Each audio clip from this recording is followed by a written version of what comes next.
Today, our book of the week, there on the back of your bulletin, is Russell Kirk's Concise Guide to Conservatism. The fact is that, generally speaking, the conservative movement politically in the United States is operated by Christians, is filled with and moved forward by people who fill the pews in churches. And even those who aren't committed Christians, it's still Christian ideals and biblical teachings that kind of fuel what we call conservatism in the United States. However, as time goes on and things kind of shift and change and different ideas come and go and political fracturings and that sort of things happen, people actually wonder, what is conservatism? What are we conserving? What are the actual values, right? Whenever you talk about conservative values, conservative principles, what does that mean?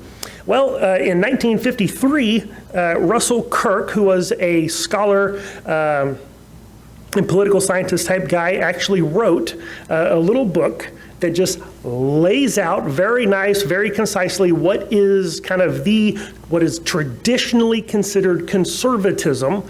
Right nowadays, you have people who are more libertarian conservatives. You have kind of what they call neo-conservatives and kind of different factions. And it's like, okay, boil it down. What is the traditional, what is considered conservative values whenever people talk about conservatism in the United States? And if you'd like to understand that better, this is a really good book that just kind of lays that out. Here's the principles. Here's the values. So whenever people talk about conservatism, this is what they mean.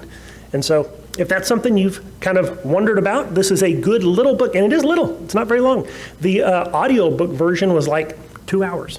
And so there you go. Russell Kirk's Concise Guide to Conservatism. That little church on Liberty Hill, come praise the Lord, let your cup be filled. Raise your voices and we'll sing, let God's freedom ring from that little church on Liberty.